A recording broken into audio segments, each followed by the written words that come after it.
continuación mi punto de vista. Lo voy a leer lo que he escrito sobre lo que debe seguir Colombia luego de la actual crisis de la salud.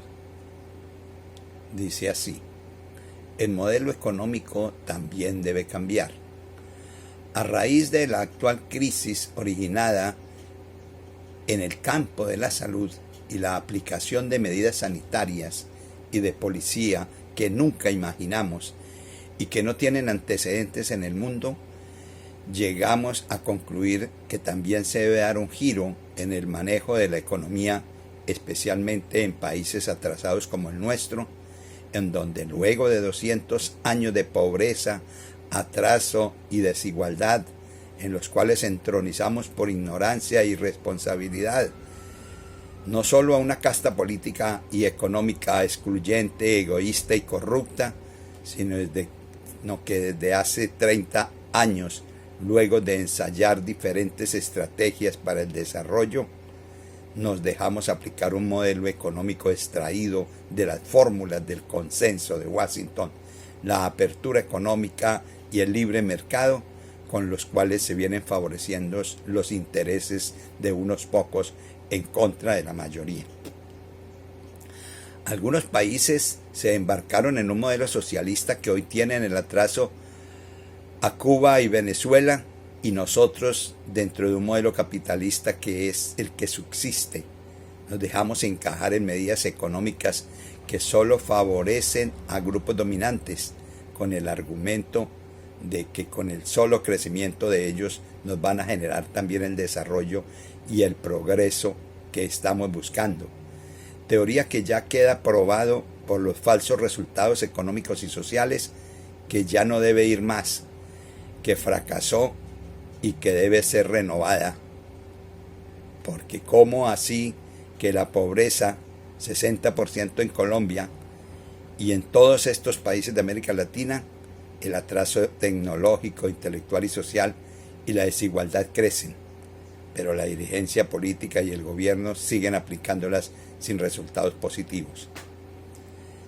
Necesitamos un modelo en donde, sin dejar por fuera a quienes han logrado crecer, se reconozca que también necesitamos transformar a las pequeñas y medianas empresas y por consiguiente a las clases populares y a la clase media, merecedoras de un cualificado avance económico y social. No es hora de que los ganadores de esta situación divulguen oportunistas comunicados en los medios, manifestando solidaridad y compromiso cuando nunca lo han tenido, como se ha visto en estos días por parte de grandes empresas nacionales y transnacionales y los mismos partidos liberal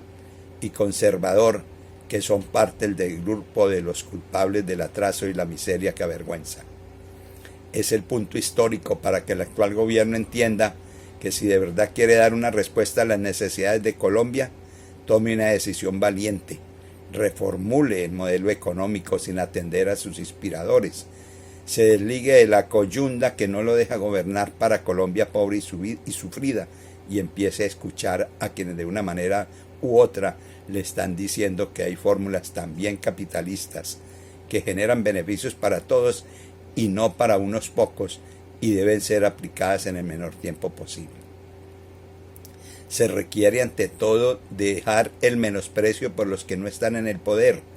reconocer el buen sentido de las protestas que empezaron el 21 de noviembre pasado,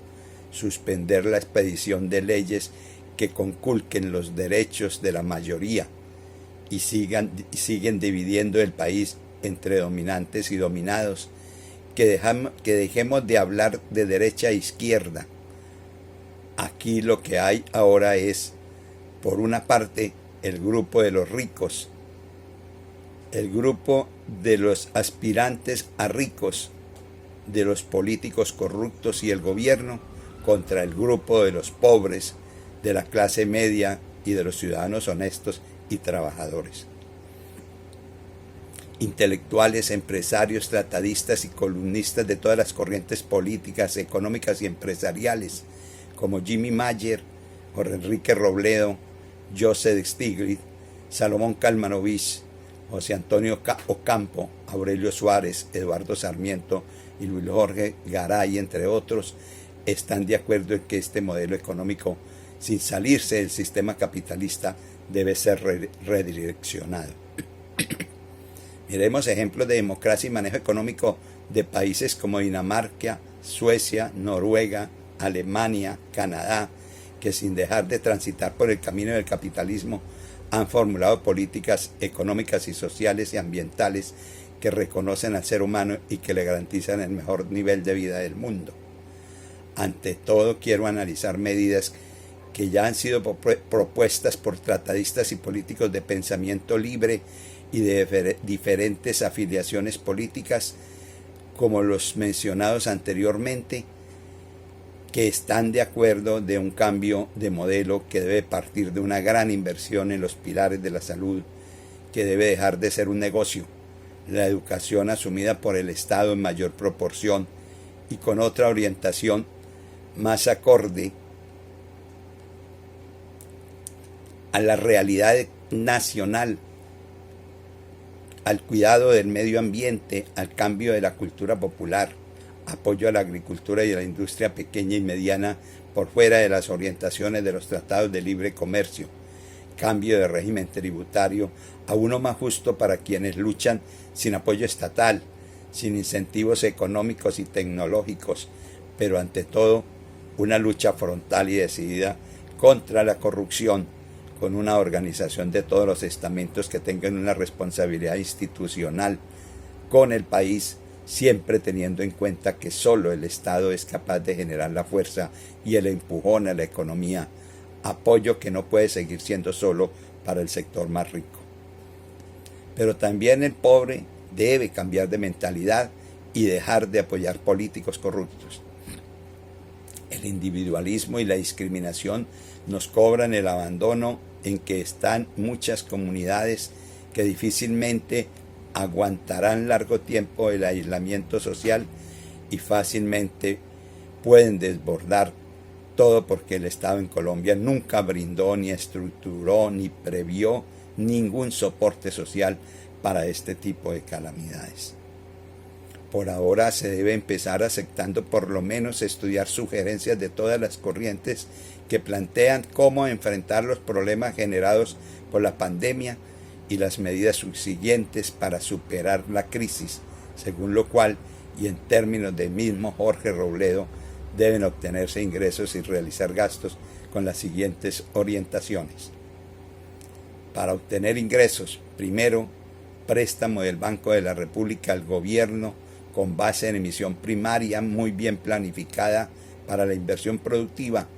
lo cual ya están buscando hacer inclusive países ricos ante esta situación. Segundo, utilización de una parte de la reserva bancaria que está en bancos extranjeros sin ganar intereses y que es el resultado de exigencias que solo favorecen a las agencias económicas que vigilan el comportamiento crediticio de nuestro país. Tercero, reorientación del gasto pendiente de ejecutar en inversión prioritaria, tanto en departamentos como en municipios, que busque solucionar problemas de la salud, el gasto social para disminuir la pobreza y en apoyo a la provisión de bienes y servicios a empresas urbanas y rurales, por lo menos para nuestro autoabastecimiento, teniendo en cuenta que en este momento una gran parte de los bienes de consumo, inclusive básicos, son importados. Cuarto, recuperación de una buena parte de los regalos tributarios en descuentos y rebajas que se han dado en las últimas reformas tributarias a grandes empresas e inversionistas nacionales e internacionales, pues es el momento en que los ricos deben demostrar con hechos que ellos también están verdaderamente interesados en aportar a la solución de la crisis y no quedarse solo con las manifestaciones públicas en inútiles y vergonzantes comunicados de prensa. Quinto, utilizar las utilidades de las empresas del Estado en forma razonable y que comprenda también las de propiedad de los departamentos y municipios. Sexto, tramitar el refinanciamiento de la deuda del Estado, que solo para la nación en compromiso para este año pasa de 40 billones de pesos, medidas muy frecuentes en casos similares de crisis. Séptimo, tomar la misma medida que ha tomado el Banco Central de Inglaterra, que ordenó a los bancos privados no repartir utilidades en este año para que así se obtenga un recurso adicional para prestar a los empresarios. Sin embargo, parece que ya el Grupo Aval hizo todo lo contrario. Octavo, tramitar créditos flexibles ante entidades internacionales para inyectar a la economía en prioritarios sectores de inversión. Simultáneamente, los gastos a atender con estos recursos son, primero, los del sector de la salud para dotación de elementos, equipos e infraestructura necesaria para mejorar la capacidad de atención y la cobertura, la tecnología, remuneración y la seguridad biológica. Segundo, para fortalecer algunos subsidios a desempleados y personas en situación de incapacidad, para fortalecer el consumo y la demanda de bienes y servicios que deben generar las nuevas empresas y las antiguas también luego de su recuperación, dentro de lo que ahora se denomina en algunas partes el préstamo de helicóptero.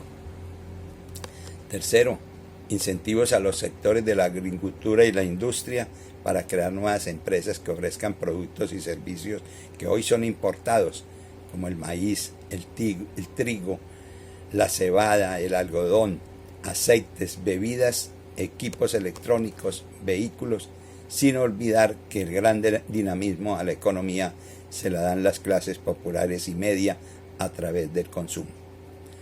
Cuarto, con los nuevos recursos realizar una inmensa inversión en obras públicas que generen crecimiento económico y social, redistribución de ingresos, estabilidad económica, empleo y por consiguiente fuentes sanas de tributación. Quinto, pero el cambio de modelo que invoca no termina aquí, incluye el giro radical en orientación y cobertura de la educación a todos los niveles, hasta tener un pueblo educado, dueño de su propio destino. 6. El manejo y responsabilidad con el medio ambiente de tantos golpes que viene recibiendo a nivel mundial. Séptimo, no podemos olvidar dentro del impulso a las empresas que se debe mirar al sector solidario, que también tiene un referente histórico en la economía nacional. Con esta crisis se podría pensar en aplicar medidas como las que aplicaron en el año 1929 por la crisis del capitalismo, del consumismo y de las ventas a crédito, cuando se emitieron bonos del gobierno que ofrecían rendimientos fáciles que entusiasmaron a los compradores.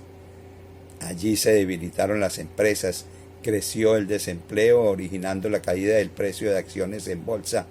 y por tanto la quiebra de muchas de esas empresas grandes y medianas. Eso fue un viernes 23 de octubre de 1929, pero en donde también apareció la teoría de Keynes para proponer la intervención del Estado y proteger a las empresas. Viene luego la crisis posterior a la Segunda Guerra Mundial en Europa,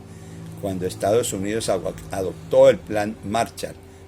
propuesto por el secretario de Estado de la época, George Marshall, en el gobierno de Truman, para la reconstrucción de la devastada Europa, que fue una oportunidad en la que Estados Unidos prestó la plata, hizo la mayor parte de la reconstrucción, ganó como negocio y le puso barreras al comunismo. Fue también la generación de un cambio de mentalidad que habilitó a Europa simultáneamente como la zona de mercado que Estados Unidos no podía perder. Me refiero a estas situaciones, especialmente a la segunda, que ofrece estrategias que visionan para este momento. En fin, si no aprovechamos estos momentos de meditación y enmienda para tomar un nuevo camino político, económico, social y ambiental, vamos a ahondar nuestras contradicciones. Recordemos a José Acevedo y Gómez el 20 de julio de 1810, cuando decía: si dejáis perder estos momentos de efervescencia y calor, si dejáis escapar esta ocasión única y febril,